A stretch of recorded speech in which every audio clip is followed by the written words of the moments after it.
get, kumbaga, intimidated because of the achievement, something, or maganit kayo, wala ka rin.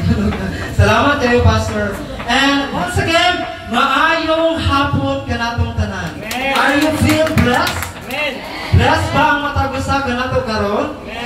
Nalipay ba ka nga nianhin ka karon dire? Dapat malipay jud. Ayon ang nianhin ka dire tungod kay napugos lang ka. Dapat nianhin ka dire because it's your decision to be here. Amen ba? Amen. So this time, dili tamato sa tong live activity because you consider na ko ang ato ang lugar mo dili kaya sa ato ang activity. So I have something sharing to you. Dili lagi mag-function ako ang remote. Ayaw pong luto.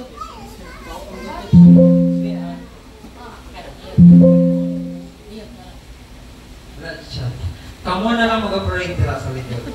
Okay. The next slide. If you can see, kung saan yung makita diri sa picture? Ha? A seesaw or tuya-tuya in Bisaya. Tuya-tuya in Bisaya. To be honest, people, before ko na-decide na mag-preach sa pulong sa Ginoo karon nga kahaponon, is I asked our pastor kung kinsa ang mag-preach karon. Ingon siya, ikaw. Okay, ko. Last week, my mind was really bombarded. Hangtod this week, bombarded kayo kay naguna-una ko kung unsa dapat ang ibalik karon. Di ba pag ikaw ang ma-assign nga magwali sa pulong sa Ginoo, kung unsa tong giwali sa imong pastor, kung unsa to imong naagian ni Agi, o kumbaga naagian nga mga wali sa previous preaching sa inyong pastor, kay mo pud ang mosangtog sa imong huna-huna. Munang nagtibog na ka kung unsa imong nahon, ing-ana. Then I come to the point nga namalangkang jud ko og pag-ayo sa Ginoo kung unsa ang atong theme karon nga kahabonon. While praying, God led me to my story when I was in college because my study was so exhausted. Kapoy kaayo, grabe ang projects, grabe kaayo ang mga buluhaton.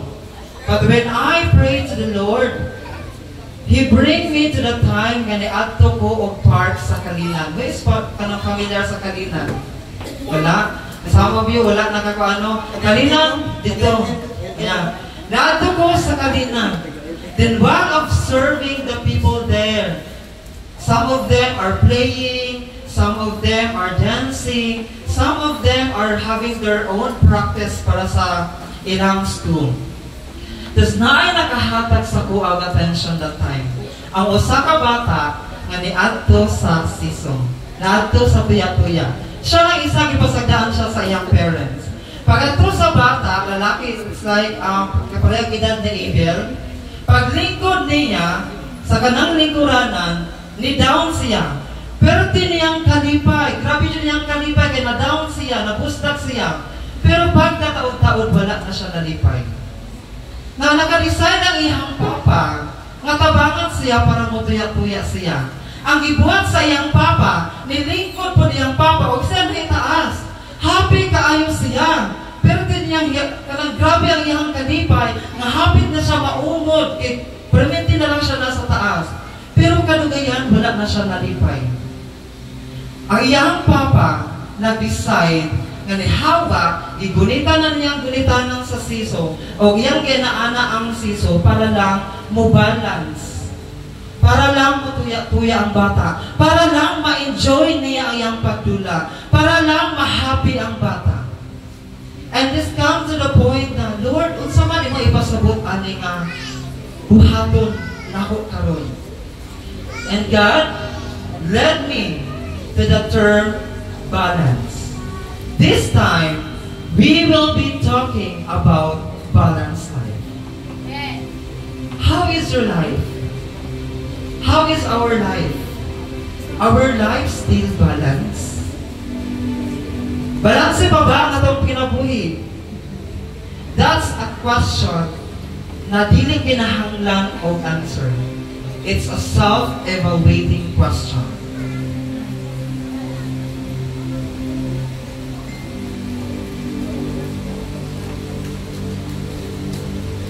sa itong balanced life, if we have to consider a wise decision making, na ang balanced life, naa ang decision making. Wala mo karon diri tungod kay kita nimo. Wala mo karon diri tungod kay gusto ninyo. You decided to be here. Amen ba? Kamo ang nag-decide nga moanhi mo diri because it's your desire to feel the presence of the Lord this afternoon.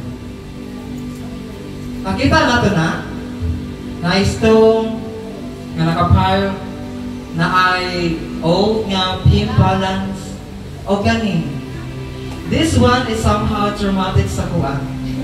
Kaya pag mainon tang barangay health workers nga bata pa ko nga magtimbang, wala dyan ko mapatimbang kay mahadlo ko ibaligya. Tama ba? Mahadlo ko ibaligya.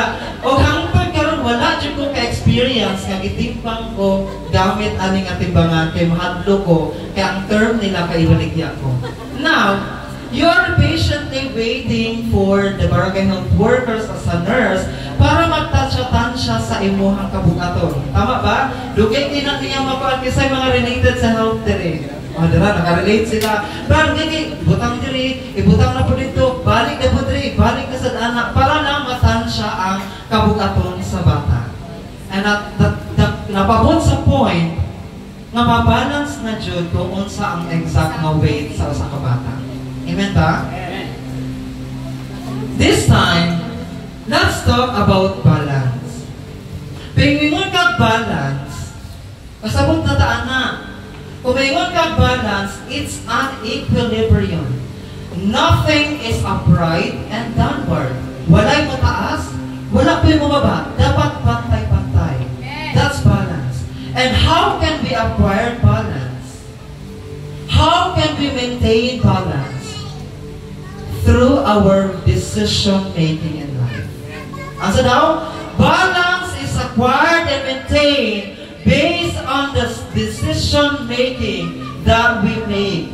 It's your decision. It's your decision to be here in the church. It's your decision to be in the school. It's your decision na magtrabaho ka during Sundays. Everything is based on your decision. When you have your decision in life, your decision matters in your real life. It's up to you. This time, I lead you to Romans 12 and 2. But before that, I request everyone to please stand.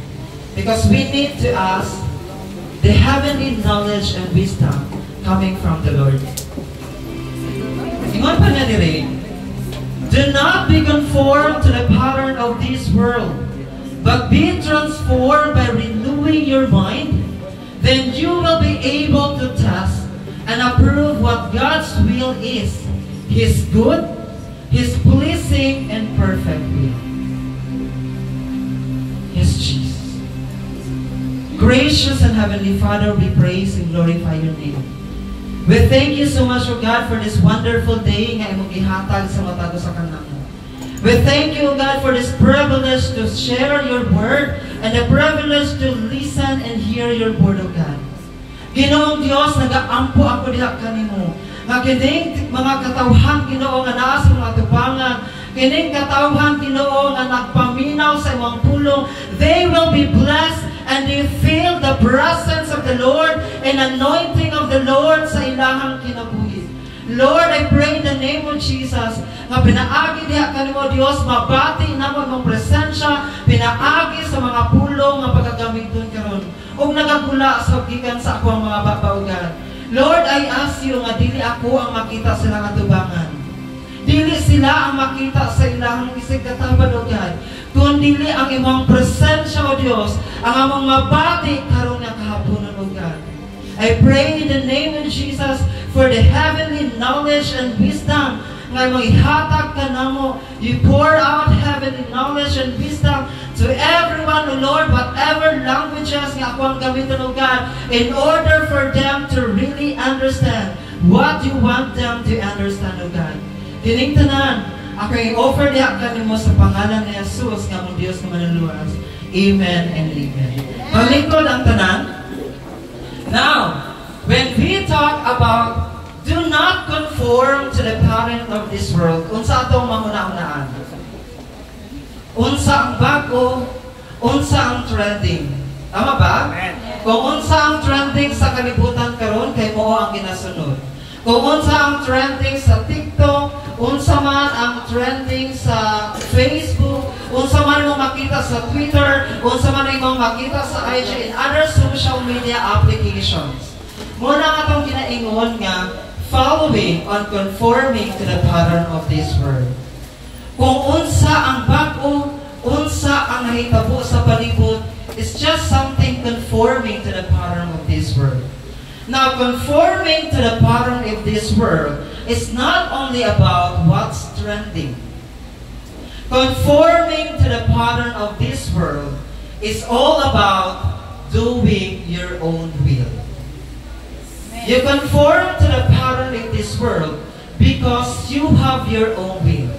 Wala ka nagsalig o wala ka nag-depend sa will ni Lord sa imuhang kinabuhi. You have your own will. That's why it comes to the point nga ikaw ma-fail. Ikaw madagma sa mong pagpangalagad sa Ginoo because you followed your own will. Amen ba?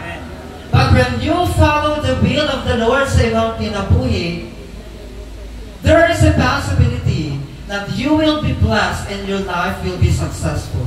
Amen ba? Now, let's go deeper.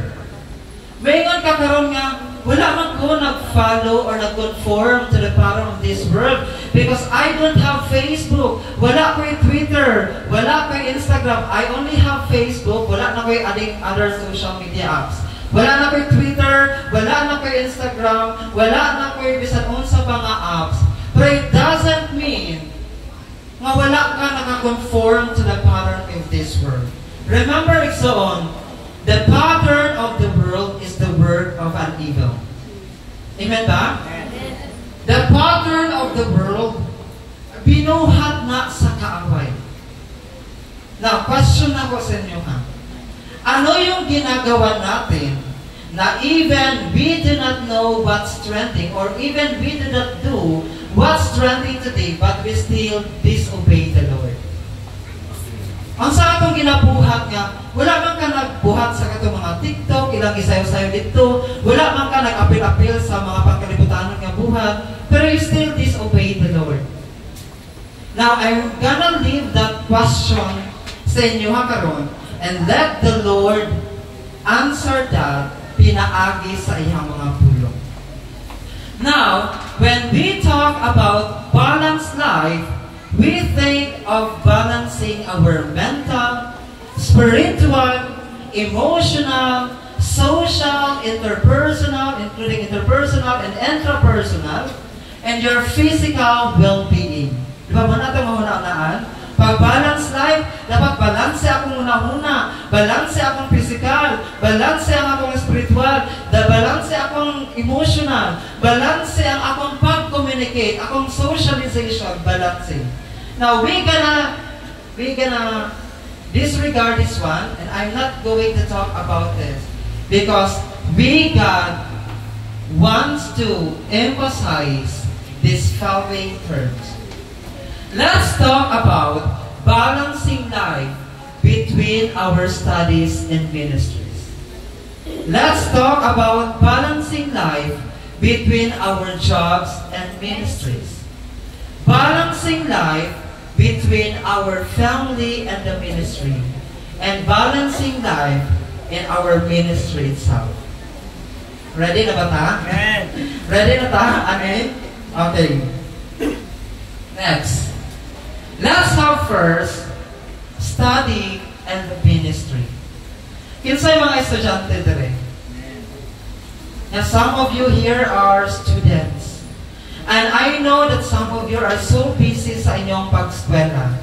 Busy kayo sa eskwela. Amen ba? Dito sa mga tanong sa inyo ko, if you have time with the Lord. Mga tanong sa ko, busy ba mo sa inyong pag-eskwela? Who are high schools here? Kinsa ang senior high? Kinsa ang college degree or college nga nag-eskwela ba? Daghan. Now, let's see this one. Our life is not supposed to be like this. Mas bugat pa ang atuang pag-eskwela kaysa sa atuang ministry.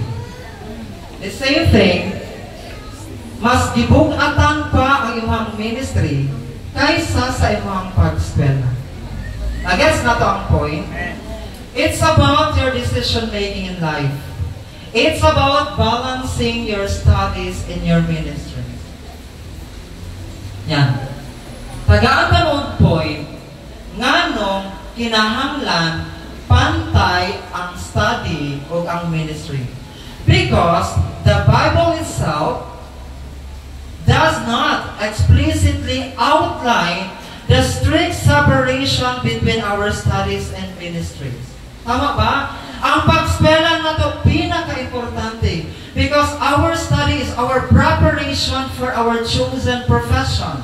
It's a preparation for our future. Kung walay mag-study, unsa na lang kaya ang mabuhat nato diri sa kalibutan. Amen ba? Now, I gotta give you an example that someone using his knowledge, pinaagis niyang pag-eskwela, applying and serving the Lord as well. One other example si Christian. Kung wala nag-study si Christian sa technology, sa laptop, wala tayo mabuhat sa live na ito karon. Wala'y mag-operate sa PowerPoint. Amen ba? Amen ba? Kung wala nag-study si Kuya John sa kanang pag-operate sa amplifier sa likod, diliin ani kanindot ang tingog sa microphone. Amen ba? Amen. Kung wala nag-study sa Ate Mimi or si Pastora Mi nga magluto, wala tayo makaon every Sunday. Tama ba? Kung wala mag-initiate sa iyong simbahan nga magluto, kung wala sa nagtuon nga magluto, wala mo'y makaon after sa inyong service. Tama ba? That's why study is very important. Study, dili lang siya nakatuon sa imong pag-eskwela in a formal study. Study in a form of many fields. Tama ba? Now, let's go to Proverbs 18:15. Kung basahon nato siya, maingon ka ang heart sa discerning nga tao na hinahanglan Jud o gusto kaayo maka-acquire of knowledge. Unsa kay knowledge sa Bisaya? Kaalam. Gusto kaayo siya maka-acquire o kaalam. Kung ang heart nimo, kung discerning kaayo ka makatuon, gusto jud ka mo tuon o pinahanglan jud na mo buhaton para makatuon ka. Amen ba? Same with our studies, young people. I know young people here are so busy with their studies. I can relate that tungod kay young people pud ko og nagikan pud ko sa pag-eskwela. Wala ko nahimong inani karon kung wala ko nag-eskwela. Wala nahimong teacher si Ate Christy o si Sister Christy kung wala siya nag-eskwela. Wala nahimong pastor ang imong pastor karon kung wala siya nag-eskwela. The Bible celebrates knowledge and wisdom as a gift from God. Asa daw? Ang Bible nag-celebrate siya knowledge, kaalam o kahibalo tungod kay gasa kana gikan sa Ginoo. And this verse encourages a lifelong learning and the pursuit of understanding in all fields. Ingnan mo katapan, understanding in all fields. Dili lang sa ministry, dili lang sa pag-eskwela, in all fields sa imuhang kinabuhi. You should learn kung unsaon nimo pagdala sa imong kinabuhi. Kung wala ka nag-study, kung unsaon ni dili ka makabalo. Kung wala nag-study si Ate Flor and sa Ate Juby about health, no one is teaching us about health sa amuang Sunday service. Kung wala nag-study ang inyong Sunday school teacher, kung unsaon pag-elaborate sa moong lesson sa inyong specific Sunday school study, Dili niya ma-deliver og tarong tungod kay wala siya nag-study. That's why he or she needs to study. Tama ba? Wala ko nagingon nga dili importante ang pag-eskwela, young people. Wala ko nagingon nga dili importante ang pag-eskwela. Dapat mag-focus lang ka sa ministry. Now, tama itong giingon ni Pastor kaganina. I'm gonna share you this experience of mine where I was able to balance my life between studies and ministries. Now, I'm not gonna share this one to you tungod kay I'm a self-centered person. I'm going to share this one to you because experience is the best teacher. Amen ba? Pag maka-experience ka ni, ganahan kayo ka mo share. Tama ba? No? Okay. Tama lagi ka kanina, at the age of 12, I decided to follow Jesus. Kasi 12, below there is a tuwa. Mamiss ka ng mga bata pa kayo. Mamiss ka ng mga bata pa kayo na nagpagamit na sa Ginoo. Back then, dili ko inani, wala ko nagpagamit sa Ginoo. Kumingan na to, buluyagon. Kanang, pag Sunday service, wala ko sa church, bisag doon na kayo mga church. Na ako sa gawas, mga apil-apil o grayot, mga apil o magsinumbagay, muna akong trabaho sa una. And that's the time when I wake up also at the age of 12, dili na ako ingon sa inyo ha. And that's the time that I decided to follow Jesus. At the age of 16, I decided to be baptized. 16 ako edad sa 12, 13, 14, 15, 16. 5 years bago ko nag-decide na magpabaptize. So my baptism was happened at Feliz Valles Beach Resort sa Toril. And that was June 12 of 2012. Ayun ninyo kalimti ang inyong spiritual birth. Ay dira mo nagsugod. So my spiritual birth really starts at the age of 16 on June 12 of 2012. So pagabot na ko og 18, I officially become a preacher sa ginani nga congregation.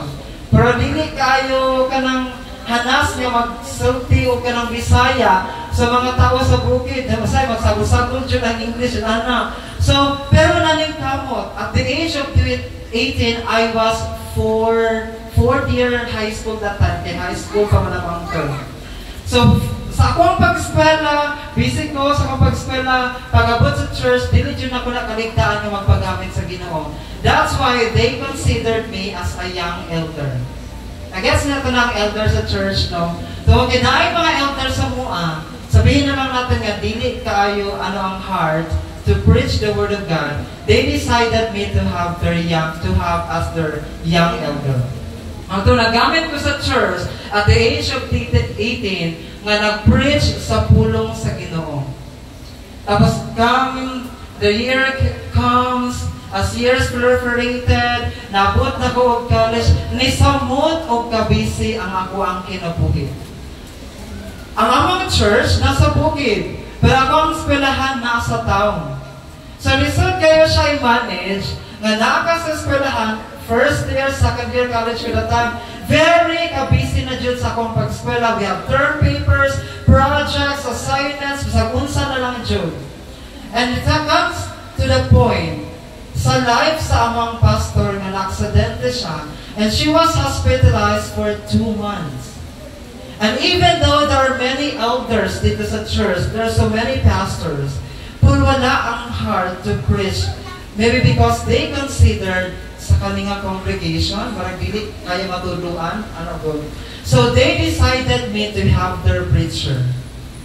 Lisod kaayo i-balance ang life. Lisod kaayo ang pag-eskwela. I was so exhausted from Mondays to Saturdays. Tapos gamiton na po ko pag-abot sa Sunday. Kaya makahuna-una ko ba? Naunsaon na ni. Ngano, basta ang ako ang brain that time was really bombarded. But I was able to make it because the Lord is so good to me. Now, there was a time na may project. 2 months straight yun na ako 2 months na walay kuan. Walay unang-unang nga mag-preach dito sa bukid. Mga tao dito, dili sama sa inyo nga medyo social. Mga tao dito kay mga indigenous peoples like me. Mga tao dito kay Ingon ta nga, ang kinabuhi kay ng low jud ang income.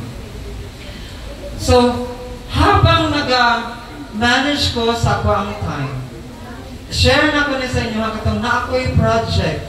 Ang project na mo is all about digital. Wala ko'y laptop. Wala ko'y buhaton. Unsa na lang ang ako ang pilion. Ang akong ginabuhat sa una, pag magkuhan ko sa akong project, maadto pa ko sa mga internet cafe. Tapos wala ko'y kwarta that time. Ang bayad sa inura sa internet cafe kay 15 or 17 pesos. Bugat na kaayo na sa kuha. Kaya 17 pesos per hour, bugat na kaayo na sa kuha kaya nag-study ko. Now, ang mga classmate, gusto nyo na siya nga gamiton na mo ang Sabado o Domingo para sa practice. Gamiton ang Sabado o Domingo para sa assignments. Gamiton ang Sabado o Domingo para sa group projects. But that's the time also na I learned to say no. Mingon dyan ko sa ilahan nga, I already exhausted my time sa Monday to Saturdays being with you guys. Pero, dili na ko sayangan ang ako ang panahon with the Lord. So, habang nag-study ko, nag-preach ko sa pulong sa Ginoo dito sa bukid. And though it was really hard, really hard, pero nakayanan ako. And everything na may projects, bisag dili na ako matapos ang ako ang projects, our teacher, maghatag yun na siya panahon sa ko ang extend na ko ang pagbuhat sa akong project. And I really realized na when you prioritize the Lord, there's so much favor in return sa imong kinabuhi. When you prioritize the Lord, dako kaayo pabor sa Ginoo sa imong kinabuhi. Dili ka kawad-an og pabor sa Dios tungod kay giuna nimo ang Ginoo sa imong kinabuhi. Amen ba? Now, let's go to our jobs. Dili na nato ka kay kamera kay ang oras tungod kay 3:40 now. And our jobs dili pa palayan ani, baliktad. The Bible doesn't explicitly use the phrase between the job and the ministry. Tungod kay both are very important. It offers guidance and viewing work as a form of ministry and finding purpose in both. Dili pwede nga dili ka magtrabaho. Dili pwede nga dili magtrabaho si Ate Flor unsa na lang ipakaon niya sa iyang anak. Dili pwede nga dili magtrabaho si Brother John, si Pastora Mimi, unsa na lang ipainom nga gatas kay Abel. Tama ba? Dili pwede nga dili magtrabaho ato ang ginikanan kay mag-focus na lang ta sa ministry. Unsa na lang gamiton ninyo sa inyong pag-adlaw-adlaw nga pagkinabuhi, your daily consumptions. Ibig sabihin, our job is also important, the same with the ministry. But sometimes, our job is the reason nganong mababagan nato ang ministry sa church. Now, I was really amazed by the leaders here sa House of Worship Bangkal. Bisag unsa nila grabe ka kapoy, grabe ka busy sa ilang life, but they still have time for the Bible cottage or sa house cottages. Nagyapon sila yung time for the house cottages, prayers. Nagyapon time sa prayer and soaking. Nagyapon time para sa pag-practice, preparation for Sunday. Nagyapon time for Sunday service. Nay time for everything. Because that's their decision already. Nga tungod kay gigamit sila sa Ginoo, they have this a wise decision making in life. Nga bisan tuod grabe ka busy sa ilang trabaho, they still have time for the Lord. Amen ba? Next. Now, wala na ko giingon nga dili importante ang trabaho. Because our job is our bread and butter. Tama ba? Atong job as our bread and butter. Ingat pala ko ganina nga dili ta makakaon kung wala ka nagtrabaho. Dili ko makabayad sa kong boarding house kung wala ko nagtrabaho. It's very important to have a job, but it's also important to manage your time, being with your job in your ministry. Amen ba? Now, let's have this verse in Colossians 3:23. Gingon siya dire, gingon niya dire, in all the work you are given. Ina yung katapat, sa tanan nga trabaho nga gihatag sa imuha. Ina siya, ihatag ang imong pinaka-the best. Amen ba? Kung dili niyo mo ihatag mong best sa trabaho, there is a possibility nga ma-terminate ka. Matanggal ka sa trabaho. Amen ba? So in all the work that has given to you have to really do your best. And work as though you are working for the Lord. Kaya may mga trabaho karon na ginagamit ninyo kung saan lang nibalaan sa ilang trabaho, na-apply po nila in serving the Lord. Just like Ate Flor, she is using her learning, imparting her learning about sa health. There is a church. The same with Ate Juby. The same with anyone else here. Like kay Christian. Nga saya na ito sa church, sa school, gigamit po niya diri sa church. Amen ba? Because our work can be used also in serving the Lord. Tama ba? And sometimes, makaabot ta sa point sa ito ang kinabuhi. Na sobrang nakayuta ka busy sa work, mawala na tayo panahon sa ito ang ministry. Usahay, gamitin pa nato ang Domingo sa ito ang trabaho, na dili na ta makasimba. Usahay mo na itong excuse ang ato ang trabaho, aron dili ta makasimba. Napawala diri? Usahay, wala na dyan tayo panahon sa simba. Wala na tayo panahon sa Sunday service. Tapos, kaya ato ang time, dito na lang dyan permente sa ato ang trabaho. Now, I'm not gonna say nga mali inyong ginabuhat because we are the same. Tao ko, tao mo. But we have to follow the instruction of the Lord sa imong kinabuhi. And that's the reason why we should balance our life between our jobs and our ministry. Next, our family. Dili pa din ani, dili pa din ato. Now, the Bible emphasizes that the person's family or the person's family is our first ministry. Tinawad ba? Ang una natong ministry ang ato ang pamilya. Amen ba? Modyo na ato ang ministry. How can you lead the church kung dili ka kabalo mo lead sa imong pamilya? How you become an example sa church if you are not an exemplar sa inyong family? Now, I gotta tell you this, sometimes ang ato ang pamilya mo'y mahimong babag sa atong pagpangalagad sa Ginoo. And very little thing, nga dili sa ako magsimba karon pastor kay manglabas ako. Dili sa ako magsimba karon pastor kay dugay kayo nakamatang akong mga anak. Dili sa ako magsimba karon pastor kay nagbantay ko sa akong anak. Magamit nato ang too much time for our family and we forget the ministry. Amen ba? Amen. And atong balitaron, sometimes we overserve the ministry and we forget also our family. Sa sobraan mong paggamit sa church, sa ministry, nakalimot na ka na naaday kay pamilya nga giunian. Nakalimot na ka na naaday kay pamilya nga dapat nimo atimanon. Amen ba? We have to balance our life between our family and our ministry. Amen ba? Now, I'm gonna focus this one kaya gini ang kong pinakaganahan dyan sa tanong. Let's have the ministry last. Now, mayroon ka nga, nag-eskwela man ko,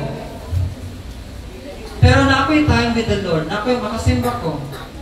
Nagtrabaho ko, makasimba gihapon ko. Amen ba? Pero, ingnanta mo, nga pag-anhi lang sa church is not only about going to the church, tapos mo ulit tayo. Tapos mayroon di ka, everything is good na. Nakasimba bitaw ko, bahalag busy ko sa akong pagtrabaho, sa akong family, sa akong pag-eskwela. As long as nakasimba ko, okay na. Amen ba? Ano may mga thinking ang anak karon? Nga okay lang Jud sa imuha ang mga ato sa church. Paghuman, paminaw, pagpungko, pauli, wala na. Wala na kay communication sa imuhang mga kauban sa church. Wala na kay communication sa imuhang ka-church worshipers. Amen ba? Now, let's go deeper. Mayroon ka karon nga, naman kay ministry. Part man ko sa ministry. I am part of the worship team. I am part of the media team. I am part of the cleaning. I am part of everything. It's not only about having your part. Dili pasabot nga naa na kay part dira. Grabe na kay ka-on fire kay Lord. And I was always reminded by the term of my ate. Ngayon dyan na siya sa kuang. Bisan unsa pa ka-anointing. Kung ang imong mga kauban, dili jud na siya mag-work. Amen ba? Bisan unsa pa ka-anointing sa ministry nga gihatag sa imuha. Kung ang imong kauban, dili sama sa imuha. It's hard. Mangugat na lang ka og sulti sa mga tao to praise the Lord. Wala gihapoy tatak sa ilang kasing-kasing. It's because ang imong mga kauban sa mga instrumentalist wala na lamdagan sa balaang Espiritu sa Dios. Because we lack something. And we lack the four things here. Unsa man ang upat ka mga butang nga kulang kaayo sa tuwa. Now, may nyo ka karon kay part man ko sa worship team. I worship the Lord. I sing for the Lord. It's not about being singing. Now, being a worshiper is not being a worshiper only on Sunday. Ang tinuod nga worshiper, katong worshiper nga nagadaig sa Ginoo, gikan sa Lunes hangtod sa Sunday. Ang tinuod nga anak sa Dios, katong nagadaig sa Ginoo, gikan sa Lunes hangtod sa Sunday, every day. Amen ba? It should be every day. Every day nimo gitinguha ang Dios sa imong kinabuhi. Every day nimo gisig ang Lord sa imong kinabuhi. Matugingon pa sa verse nga, seek it first the kingdom of God. Always seek the kingdom of the Lord. And sometimes because sa atong pagskwela, because sa kabisi sa atong trabaho, because sa kabisi nato sa atong pamilya, nakalimot na ta sa pag-serve for the Lord. And what are the four things nga wala kaayo sa tuwa? I don't know kung nabasa uban. It's this one. We lack personal prayer. We lack scripture reading. We lack personal devotion. I know, nga naapay mga worship team karon nga igo lang mo lead sa worshiper, wala personal devotion. Igo lang mo lead sa worship, dira na lang mubasa po sa pulong sa Ginoo during Sunday tungod kay nay nagbali. Dira na lang jud mo ampo sa Dios every Sunday tungod kay gi-encourage sa pastor nga mag-ampo. O dira na lang po mag-fast, mo prayer and fasting kung nag-instruct si pastor sa imuha. Now, Christian life is not about a playing ground. Christian life is a battleground. Magsugod ang battle sa imong kinabuhi when you are alone. The battle sa imong kinabuhi is not starting when you are together like this, daghanta. Tungod kay ma-encourage man ka mag-pray. Ma-encourage ka mag-worship sa Ginoo. Tungod kay doon na kayo makita. But the real battle in life is when you are alone. And when you are alone, you forgot to pray. When you are alone, you forgot to read the Bible. When you are alone, you forgot to have your personal devotion. And when you are alone, kung walay magtudlo sa imo, kung walay magpahimangno sa imo, makalimot ka og fast. And this should be the characteristics, some of the works of the worship leaders, some of the works of the congregations. It's not only having a part there sa church, dili lang kutob nga malhin ka sa church, paminaw pa ulit dayon. Dili lang kutob nga part ka sa media. Dili lang kutob nga part lang ko sa ministry. Dili lang dyan ko mag-focus sa ministry. You have to be part of the different ministries. You have to be part of the cleaning. You have to be part of the decorations. You have to be part in arranging the chairs. You have to be part in the cooking. You have to be part in the service. You should have your part. Everyone should have our part. Dili lang kutob sa pag-lead sa worship. Kusog kayo ka mag-lead sa worship, pero dili ka kabalo mo limpyo sa inyong church. Hilig lang ka mag-ano sa media, pero dili ka kabalo maghugas sa plato. You should have your part. Now, I'm gonna tell this one to you young people today. Sometimes, mag-resort na ganit ta sa itong pag-eskwela o sa itong ministry, apilan pa dyan na ito o kuyab-kuyab. Diba? Duha na gani ang nag-resort ka, duwagan pa dyan di mo o isa. Nasamot na o balance ang imuhang life. Amen ba? Mag-resort ako og time sa panguyab. Mag-resort ako og having time for my job. Mag-resort ako og time para sa kong ministry. Tungkol kadaghan na kayong kakipagbuhat sa imong kinabuhi na unnecessary. Dili na kayo importante sa imong life. Now, I understand that adult lesson today, tayo lang video time, adult lesson today, nana dyan na sa tuan ng maibog, nana dyan na sa tuan ng mag-crush-crush. Tinood man dyan na because that's your stage. That's an adolescent stage. Pero think of it. Do you decide that to have time with the Lord?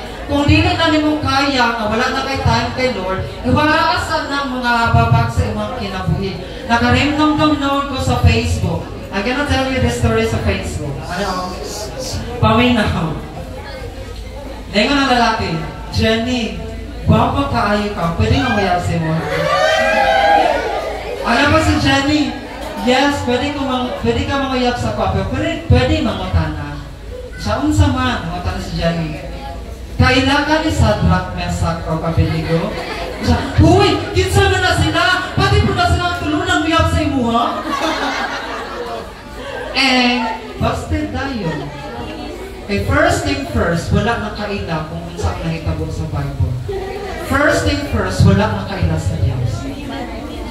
Now, last na lang, Jod, this is really very important sa matagusan sa tuwa. Now, humana pa sa balance, let's talk about having decision in life. Now, I'm gonna share this one to you guys. Kapit na lang, Jod, kita lang, Jod, yung time. Sa akuang pagka-stricto, dili ko yung stricto mag-handle sa mga young people diri sa house of worship bangka. Because I know that they are new growers. Mahadlo ko kay Basil, pinaagi sa ko ang mga pulong mag-backslide sila. So ginagamit na ko ang kong pagka-stricto as president dito sa bukid because I know some of them are very on fire with the Lord. Naringan ko, sa ko ang pag-lead dito sa mga young people, na may mga activity like evangelism every once a month. Evangelism na once a month, that's exclusive only for young people. Ako ang nagdala. Pero I ask my fellow officers nga, dapat din na ako ang mag-encourage sa ilaha sa mga bawat churches. For example, karon nga month, dito ko sa House of Worship Bangkal. Karon nga, sunod nga month, dito ko sa Takunan. Ano kong ginabuhat? Sunod nga month, dito na po ko sa Center Church.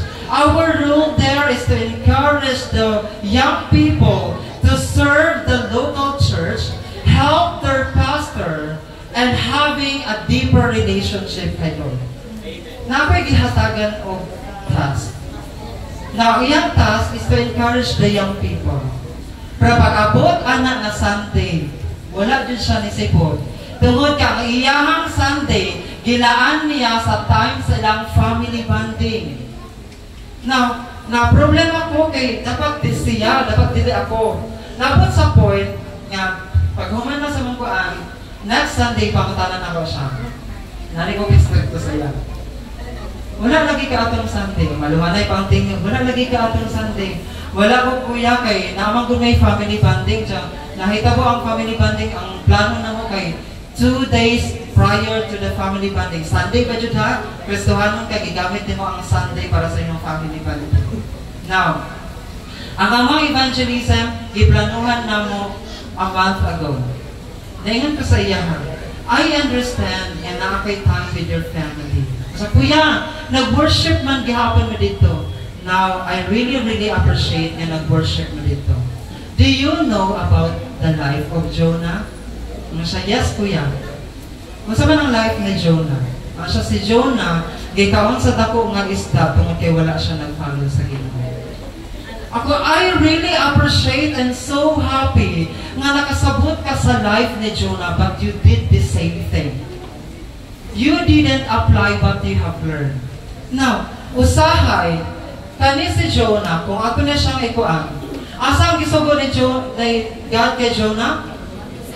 Si Jonah, dapat moadto sa Nineveh, pero gusto niya dito sa Tarshish. Amen ba? Gisugo siya sa Dios nga mag-share sa pulong sa Ginoo dito sa Nineveh. Apan gusto niya sa Tarshish, mas doon man unta ang Nineveh kaysa dito sa Tarshish. Tungod kay mauto ang iyang comfort zone. He ran away from the Lord. Kung unaw-unaw nimo, wala may problema kay Jonah. Kay mag-preach pagyapon siya sa pulong sa Ginoo dito sa Tarshish. But the problem is, he didn't follow the instruction of the Lord. Mootong nahitabo sa iya. I told him, nga, it's okay nga na-worship mo sa inyong family. But that's not the instruction of the Lord sa imo. Ang instruction ni Lord sa imo is to encourage these young people. Kaya kinahanglan sila mga encouragement na ito. It's all about instructions in life. It's all about instructions in life. And it's all about having wise decision making in life. Amen ba? Amen. Kung nag-decide si Jonah nga maadto sa Tarshish diretso, wala na siya makaagi atong gikaon sa isda. Pero because it's the will of the Lord, nagahi ang iyahang kasing-kasang, he ran away from the Lord, ang iyang decision yun ato dito sa Tarshish. Amen ba? Amen. Sa Tarshish. Wala siya dito na ato sa Nineveh. Amen ba? Our decision affects our life. Now to tell you, last na lang, John. Kung sala na to, if our sin is the reason that why this one blocks the blessings of the Lord, our wrong decision in life is the one that blocks the fulfillment of the Lord sa imong kinabuhi. Kung wala nag-decide og tarong si Moses nga mag-lead ang mga Israelita, hugin sa kaya ang gamiton sa Dios para mag-lead sa ilaha. Kung wala nag-decide si Joshua nga mag-lead sa mga Israelite to conquer the wall of Jericho, kinsa ang gamiton sa Dios para mag-lead sa ilaha. It's all about having wise decision making in life. And when you have a wise decision making in life, you will be able to balance your life. You're able to balance your studies between your ministries, your jobs in your ministries, and your families and the ministries in your ministry itself. Yun ako ang tanan sa pagtito.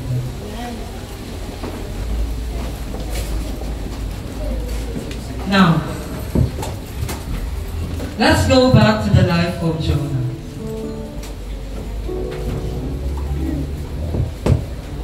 Mayon ka karon nga, Lord, dili lang ko kay wala ako ang comfort zone. Lord, dili lang ko kay ganahan ko diri. Lord, dili ganahan lang ko diri sa House of Worship Bangkal, kinindot kayo lang worship team. Lord, dili lang ko kutob sa ang church, dili lang ko madto sa lain, Lord, kay maluya ko. What if God instructed you to go to the far-flung areas?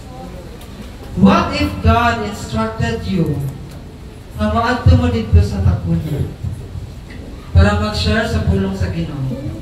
Ang dili ko mo share dito, Lord, kay gamay ra ang tao. Maulang ta sa kinabuhi ni Ezekiel. Kabalo mo sa kinabuhi ni Ezekiel, si Ezekiel nagbali na lang sa mga bukog tungod kay walay mga tao na iyang mawalihan. Pero mayon ka nga, dili ko mo serve sa church, dili ko mo wali tungod kay bata ko. Maulaw ka sa kinabuhi ni Timothy. Pero mayon ka nga, I have anxiety and disorder. I have depression. Maulaw ka sa kinabuhi ni Elijah. Lord, dili ko ganahan mo share sa mga pulong tungod kay magkanga-kanga ko. Maulaw ta sa kinabuhi ni Moses. It's about having wise decision making in life. Dili ko mayon sa inyo ang kailangan pag-balance sa inyong life. It's between you and the Lord. It's between you and the Lord. It's between us and the Lord. Amen ba? Amen ba? Now, karon, the instruction is very simple. Kung dili ta ni Jonah. Kaning atubangan diri, kaning empty spaces here, para ni sa mga tao nga gusto i-behold ang Ginoo sa ilang kinabuhi. Now, dili ko mamugat sa inyo nga mag-encourage nga go here. It's a very simple instruction. Kaning altar diri, to tell you honestly, when you go closer to the altar, that's also the time that you feel the presence of the Lord. The more you are closer to the altar, the more you feel the presence of the Lord. The more ka mapagamit sa Ginoo, the more sa Kanya gamimon. The more ka nga maduo sa Ginoo, the more po siya musugat sa imuha. The more ka mugunit sa Ginoo, the more po siya mamugunit sa imuha. Church, I'm not gonna tell you nga mamugat pa ko. Kung na-feeling mo karon niya mo go to this place. Walay perfect sa tuwa, all of us, even ako. Lifetime sa tuwang life, nga dili na ito mamanage sa tuwang life. Among life, dili na ito mabalance. Mas taas pa ito panahon sa tuwang kaskwela. Mas taas pa ito panahon para sa tuwang jobs. Mas taas pa ito panahon para sa tuwang pamilya. Mas taas pa ito panahon para sa ubang mga butar. Huwag nakalibot na ito sa tuwang ministry. I invite the pastors here. Dili natin isayamon ang panahon, church. Now, ang instruction natin sa inyo is you come to this place to feel the presence of God. Come on. Ngayon ako ang mga pastors. Ngayon ako si Pastor Jerry. It's about having wise decision making time.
Kung gipabati